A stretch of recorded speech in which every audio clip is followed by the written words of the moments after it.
এই বাংলাদেশে রাজার ছেলে রাজা হবে, মন্ত্রীর ছেলে মন্ত্রী হবে, সেই সংস্কৃতির ধারা আমরা পাল্টে দিতে চাই। রাজার ঘরে জন্ম নিলেই রাজা হওয়া যাবে না, মন্ত্রীর ঘরে জন্ম নিলেও মন্ত্রী হওয়া যাবে না। তার আপন যোগ্যতা যদি থাকে, সে কেবল এই কাজের জন্য নির্বাচিত হবে। আমরা এমন বাংলাদেশ চাই, একজন সাধারণ রিক্সা চালক ভাই তার সন্তানের মেধা বিকাশের মাধ্যমে একদিন যেন সেও এদেশের প্রধানমন্ত্রী হতে পারে। ওই বাংলাদেশটা আমরা গড়তে চাই।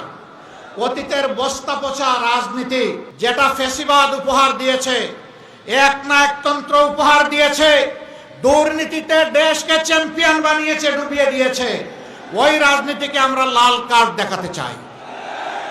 আপনারা প্রস্তুত? আলহামদুলিল্লাহ। আমাদের কাছে হিন্দু, মুসলমান, বৌদ্ধ, খ্রিস্টান সবাই সমান। এই আসমানের ছাদের নিচে আর এই জমিনের বিছানার উপরে বাংলাদেশে যারা বসবাস করবে, আমরা তাদের সকলের সমান অধিকার নিশ্চিত করতে বদ্ধপরিকর। আপনারা আমাদের জন্য দোয়া করবেন। ইনশাআল্লাহ এই কাজে আমরা এগিয়ে যাব, কেউ বাধা দিয়ে আমাদেরকে আটকাতে পারবেন না। আসসালামু আলাইকুম প্রিয় দর্শক, এবার কুমিল্লা 11 চৌদ্দগ্রাম সংসদীয় আসনে জামাতি ইসলামের বিশাল এক নির্বাচনী জনসভায় একটি অসাধারণ বক্তব্য দিয়েছেন আমির জামাত ডাক্তার শফিকুর রহমান। তিনি এই বক্তব্যে বলেন, রাজার ছেলে রাজা হবে, মন্ত্রীর ছেলে মন্ত্রী হবে, এমন সংস্কৃতি আমরা বলে দিতে চাই। একজন রিক্সা চালকের ছেলেও যেন প্রধানমন্ত্রী হতে পারে, আমরা এমন রাজনীতি দেখতে চাই। এই কথাটি বলেন আমির জামাত। আমির জামাতের এই বক্তব্য শুনে বিএনপি নেতাদের জ্বালাপোড়া শুরু হয়ে গেছে। তারা জামাতে ইসলামকে নিয়ে বিভিন্ন অপপ্রচার শুরু করেছেন। এই অপপ্রচারের উচিত জবাব দিলেন আমির জামাত ডাক্তার শফিকুর রহমান। আমির জামাত ডাক্তার শফিকুর রহমান। তো প্রিয় দর্শক, আমরা বেশি দেরি না করে চলুন আমির জামাত ডক্টর শফিকুর রহমানের বক্তব্যের ভিডিওটা দেখে আসি। আসসালামু আলাইকুম ওয়া রাহমাতুল্লাহ। কেমন আছেন চৌদ্দগ্রামের প্রিয় ভাই বোনেরা? আলহামদুলিল্লাহ, আলহামদুলিল্লাহ রাব্বিল আলামিন, ওয়াসসালাতু ওয়াসসালামু আলা রাসূলিহিল কারীম ওয়া আলা আলিহি ওয়া সাহবিহি ওয়া আহলি বাইতিহি আজমাইন। মঞ্চে বসা আজকের এই নির্বাচনী জনসভা যাকে ঘিরে, এই জনসভার সম্মানিত সভাপতি, 11 দলীয় নির্বাচনী ঐক্যের পক্ষ থেকে ঐক্যবদ্ধ বাংলাদেশ গড়ার অন্যতম রূপকার আপনাদের প্রিয় সন্তান, প্রিয় ভাই জনাব ডক্টর সৈয়দ আবদুল্লাহ মোহাম্মদ তাহের, স্নেহের সহকর্মী, 11 দলীয় ঐক্যের অন্যতম শীর্ষ নেতা, জাতীয় নাগরিক পার্টির আহ্বায়ক নাহিদ ইসলাম, বাংলাদেশ খেলাফত মজলিসের সম্মানিত আমির, বিশিষ্ট আলেমে দিন আল্লামা হযরত মাওলানা মামুনুল হক, 11 দলের অন্যান্য নেতৃবৃন্দ, স্থানীয় সাবেক এবং বর্তমান জনপ্রতিনিধিবৃন্দ, আজকের এই নির্বাচনী জনসভায় উপস্থিত প্রিয় চৌদ্দগ্রামবাসী, শহীদ পরিবারের গর্বিত সদস্যবৃন্দ, জুলাই যোদ্ধাবৃন্দ এবং মিডিয়ার সহকর্মীবৃন্দ। আমার আগে মৌলিক কথাগুলো সবার বলা হয়ে গেছে। আমি 2-4টি কথা বলেই আজকে বিদায় নেব ইনশাআল্লাহ। প্রথম হচ্ছে, আমরা এসেছি চৌদ্দগ্রামে। আমি বিশ্বাস করি চৌদ্দগ্রামের প্রত্যেকটি মানুষ আমার চাইতে ডক্টর সৈয়দ আবদুল্লাহ মোহাম্মদ তাহেরকে অনেক বেশি চিনেন।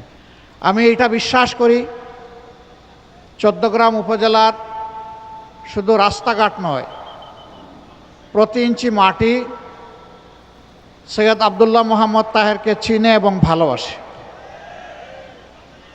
কাজেই তার পরিচয় আপনাদের সামনে তুলে ধরা এটি অনেকটা মাসির সামনে মায়ের গল্প বলার মতো।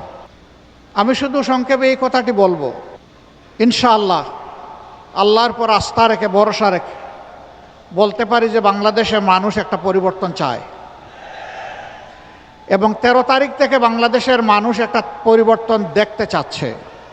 12 তারিখের পরেই 13 তারিখ যে পরিবর্তনটা আসবে, এটি আসবে আমাদের যুব সমাজের আকাঙ্ক্ষার উপর ভর করে, আমাদের মায়েদের নিরাপত্তার আকাঙ্ক্ষার উপর ভর করে, গোটা বাংলাদেশের ইজ্জতের উপর ভর করে আমরা আর কোনো আধিপত্যবাদকে মানব না, আমরা আর কোনো ফ্যাসিবাদ দেখতে চাই না, আমরা আর কোনো দুর্নীতিগ্রস্ত সরকার এই দেশে দেখতে চাই না। আমরা একটি মানবিক বাংলাদেশ দেখতে চাই।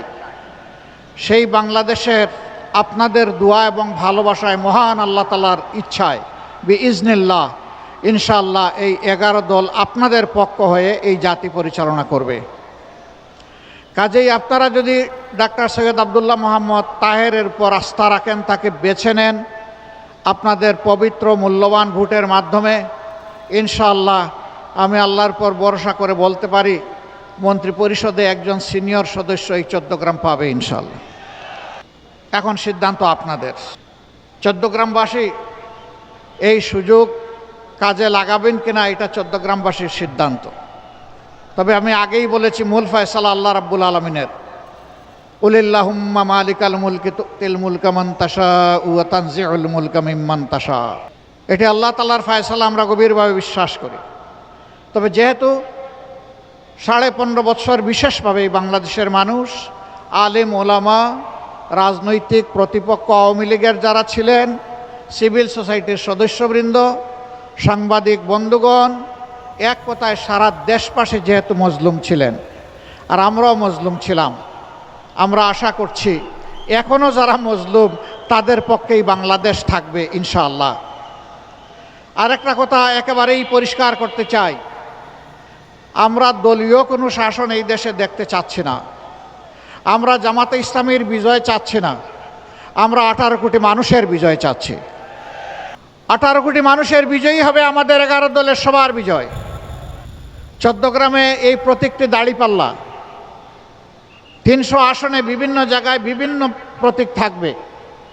এই প্রতীকের পক্ষেই জনগণকে সাথে নিয়ে 11 দল লড়ে যাবে ইনশাআল্লাহ। যেখানে যে প্রতীক আমরা সেই প্রতীকের সঙ্গে হয়ে যাব এবং 300 আসনেই জিতে আসার জন্য আমাদেরকে চূড়ান্ত লড়াই করতে হবে। আমরা বিশ্বাস করি সত্যের বিজয় হবে ইনশাআল্লাহ। জা আল হক ও জাহাক আল বাতিল ইন্নাল বাতিলা কানা জাহুকা। বাতিল সব তছনছ হয়ে যাবে ইনশাআল্লাহ। 5 তারিখের পর আপনারা দেখেছেন কার কি কর্মকাণ্ড, কার কি চরিত্র। আগেরটা রাখলাম, অতীতের খাতায় থাক, বর্তমান বিবেচনায় নিলেই বাংলাদেশের মানুষের জন্য সিদ্ধান্ত নেওয়া কঠিন হবে না ইনশাআল্লাহ।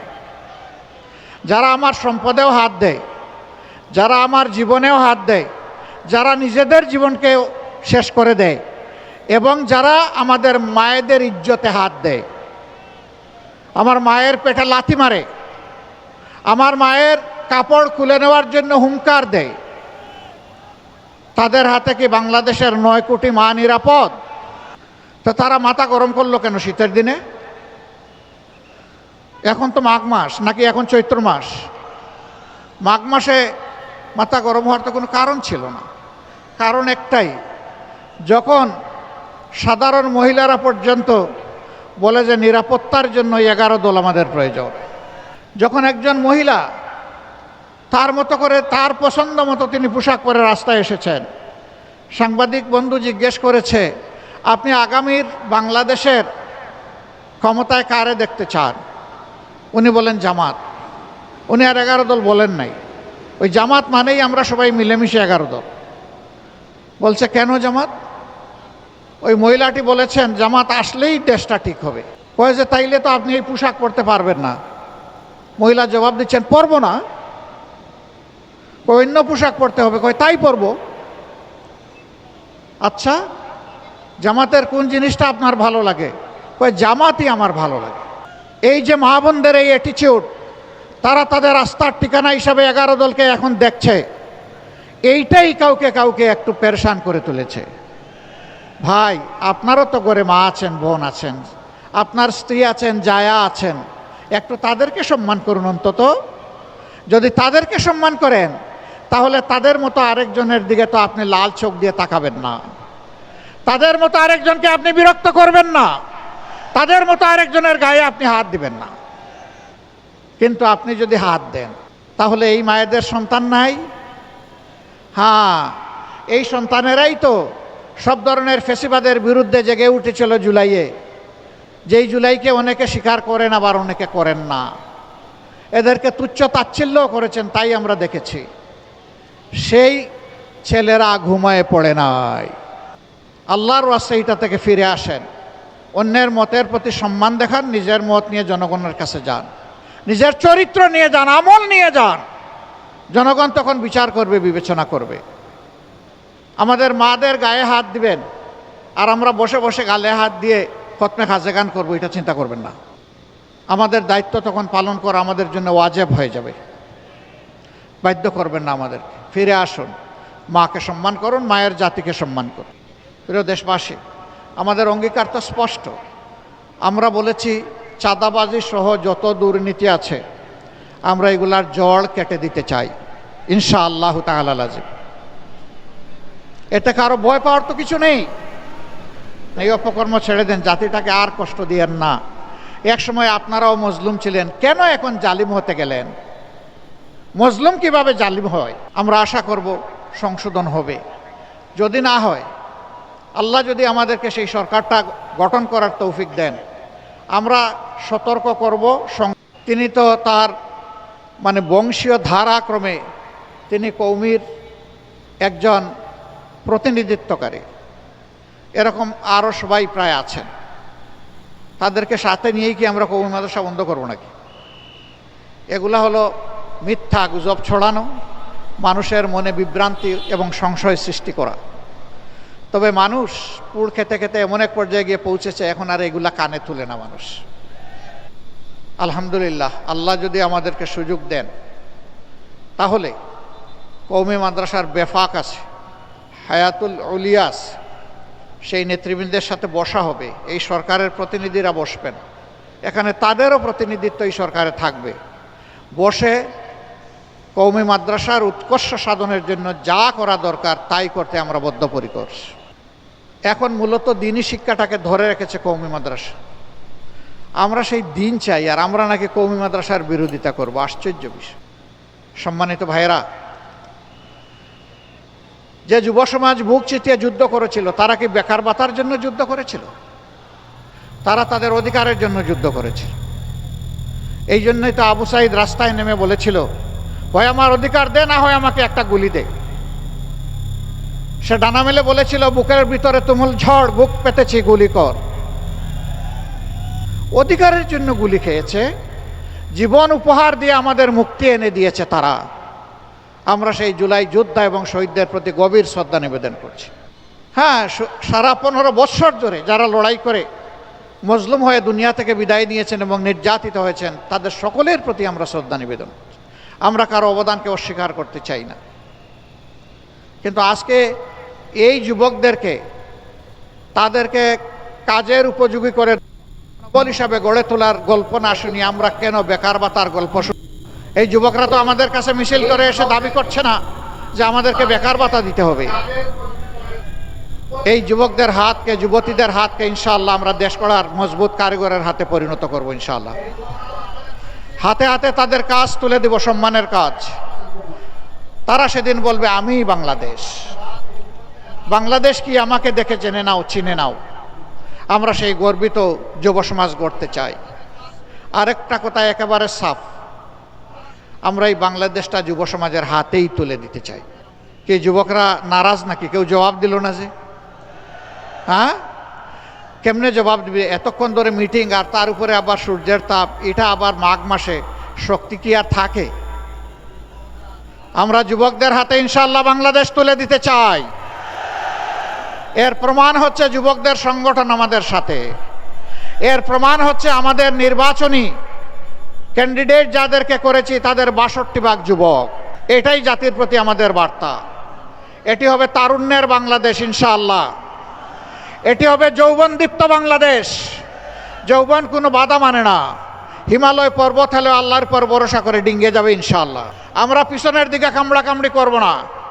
পিছনের সকল ঐতিহ্যকে আমরা ধারণ করে সামনে এগিয়ে যাব ইনশাআল্লাহ। আমাদের লক্ষ্য এখন শুধু সম্মুখ পানে। আমাদের লক্ষ্য জাতিকে ঐক্যবদ্ধ করে এগিয়ে যাওয়া।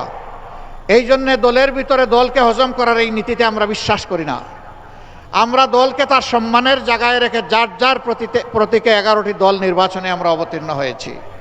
আর আমরা ঘোষণা দিয়েছি প্রতীক যেখানে যেটা পড়বে ওইটাই আমাদের সবার প্রতীক। আমরা এইভাবে ঐক্যের একটা বার্তাই জাতিকে দিচ্ছি। আমরা কথা দিচ্ছি ইনশাআল্লাহ আগামীতে ঐক্যের সরকার গঠিত হবে। এমনকি এখন যারা আমাদের সাথে প্রতিদ্বন্দ্বিতা করবেন, আল্লাহ তাআলা যদি আমাদেরকে সফলতা দেন, আমরা যদি বিজয়ী হই, আমরা তাদেরকেও বলবো আসেন আপনারা অবদান রাখেন। শর্ত মাত্র 3টা মানলেই হবে। নাম্বার 1, স্বীকার করতে হবে নিজে কেউ অপরাধ করবেন না, নিজে কেউ দুর্নীতি করবেন না, ব্যাংক ডাকাতি, শেয়ার মার্কেট লুট করবেন না, জনগণের পকেটে হাত দিবেন না এবং কোনো দুর্নীতিবাজকে নিজের বগলের তলে আশ্রয় দেবেন না। নাম্বার 2, সকলের জন্য সমান এবং ন্যায় বিচার নিশ্চিত করা হবে। শিশু থেকে বৃদ্ধ, ধর্ম বর্ণের কোনো বাছ বিচার করা হবে না। এদেশের নাগরিক, এমনকি এদেশে বসবাসকারী যে এদেশের নাগরিকও নয়, তারও ন্যায় বিচার পাওয়ার অধিকার আছে। সেই ন্যায় বিচারটা আমরা নিশ্চিত করব। কোনো রাজনৈতিক নেতা কিংবা দল বিচারের উপর হস্তক্ষেপ করতে পারবেন না। একজন সাধারণ নাগরিকের কোনো একটি অপরাধের জন্য যে বিচার হবে, দেশের প্রেসিডেন্ট, প্রধানমন্ত্রী তিনি যদি সমান অপরাধ করে থাকেন তাকেও ছাড় দিয়ে কথা বলা হবে না। কারো জন্য বিচারে কোনো দায় মুক্তি, ইম্পিউনিটি থাকবে না। এটা মেনে নিতে হবে।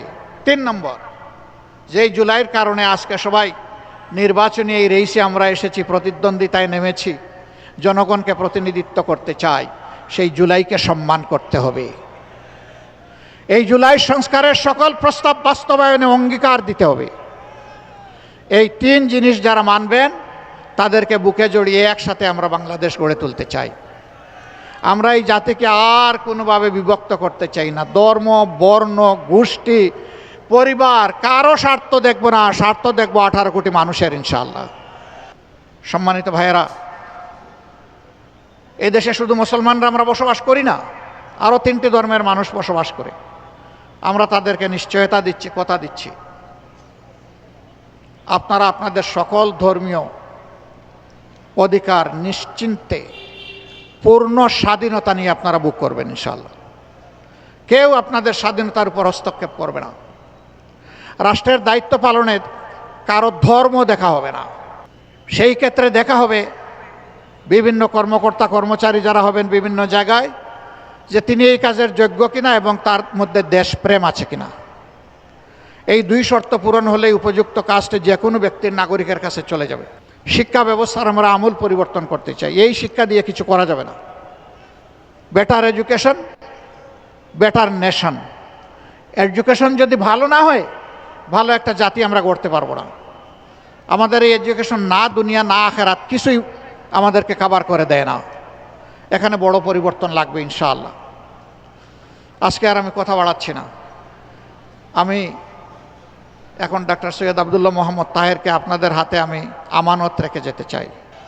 আলহামদুলিল্লাহ, আমরা 11 দলের পক্ষ থেকে সিম্বলিক আমাদের ভাই ডাক্তার সৈয়দ আব্দুল্লাহ মোহাম্মদ তাহেরের হাতে আমরা ইনসাফের প্রতীক দাড়িপাল্লা তুলে দিচ্ছি। আপনি শক্ত করে ধরেন, জাতির হাল আমাদেরকে ধরতে হবে ইনশাআল্লাহ। চরম প্রতিকূল অবস্থায় বাংলাদেশ ছাড়ি নাই, মাটি কামড়ে পড়েছিলাম, আপনাদেরকে বুকে ধারণ করে পড়েছিলাম। পরিস্থিতি যাই হোক, আল্লাহ তাআলা রেখেছিলেন, এখনো আল্লাহ রেখেছেন, ভবিষ্যতেও ইনশাআল্লাহ আল্লাহ রাখবেন। এই দেশ ছেড়ে আমরা কোথাও যাব না। সৈয়দ আব্দুল্লাহ মোহাম্মদ তাহের যেমন ছিলেন তেমন থাকবেন। আপনাদের মানুষকে আপনাদের হাতে তুলে দিলাম, আপনারা কি তাকে গ্রহণ করলেন? হৃদয়ের উষ্ণতা দিয়ে, কলিজার ভালোবাসা দিয়ে আপনারা কি গ্রহণ করলেন? মোবারকবাদ। আসসালামু আলাইকুম ওয়া রাহমাতুল্লাহ। তো প্রিয় দর্শক, এতক্ষণ পর্যন্ত ডাক্তার শফিকুর রহমানের বক্তব্যের ভিডিওটা দেখলেন। বক্তব্যটি কেমন লেগেছে অবশ্যই নিচের কমেন্ট বক্সে জানিয়ে যাবেন। এই বলে আজকের ভিডিও এখানেই শেষ করছি। তো ভিডিওটি ভালো লাগলে অবশ্যই লাইক, কমেন্ট, শেয়ার করবেন এবং চ্যানেলটি সাবস্ক্রাইব করে পাশে থাকবেন। সকলকে ধন্যবাদ। আসসালামু আলাইকুম।